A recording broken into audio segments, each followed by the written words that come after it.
اعوذ باللہ من الشیطان الرجیم، بسم اللہ الرحمن الرحیم۔ پارہ 26 سورۃ الذاریات، رکوع نمبر 1۔ فرمایا، قسم ہے ان ہواؤں کی جو بادلوں کو اڑائے پھرتی ہیں، پھر میگھ کا بوجھ اٹھاتی آہستہ آہستہ چلتی ہیں، پھر باران رحمت زمین پر تقسیم کرتی ہیں، اور یہ کام وہ ایک مقررہ قاعدہ اور معین نظام کے مطابق سر انجام دیتی ہیں۔ فرمایا، منکرین کو جب قیامت یاد دلاتے ہیں تو ہنس کر کہتے ہیں کب آئے گی؟ کہو کہ یہ وہ دن ہوگا جب تمہیں دوزخ میں پٹخ دیا جائے گا، اور ہدایت کو ماننے والے جنہوں نے نیک کام کیے، جو رات کو تھوڑا سوتے اور فجر کو اپنے گناہوں کی معافی مانگتے، ضرورت مندوں کی مالی امداد کرتے، وہ آج باغوں اور چشموں کے درمیان ہوں گے۔ یہ لوگ کسی دنیاوی غرض سے نہیں بلکہ اللہ کی ناراضگی کے ڈر سے نیک اعمال کرتے تھے۔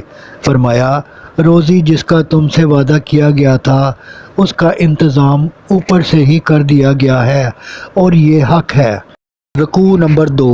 ابراہیم علیہ السلام کے گھر اجنبی مہمان کا آنا اور ایک ہوشیار لڑکے کی پیدائش کا مژدہ سنانا بیان ہوا۔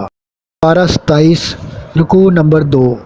ابراہیم علیہ السلام نے مہمانوں سے پوچھا کہ وہ کس مہم پر آئے ہیں، تو بولے کہ ایک مجرم قوم کو پتھر برسا کر ہلاک کرنے، قوم لوط۔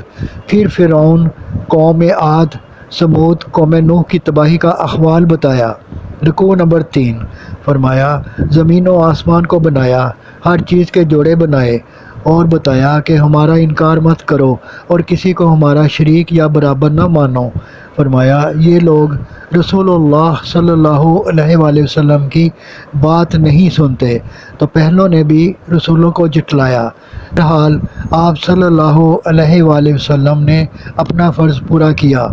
آپ صلی اللہ علیہ وآلہ وسلم ان سے منہ موڑ لیں اور ان کی طرف توجہ دیں جو اللہ اور رسول پر ایمان لائے، اور منکروں کے لیے خرابی ہے کہ اس دن ان کی بری گت بنے گی۔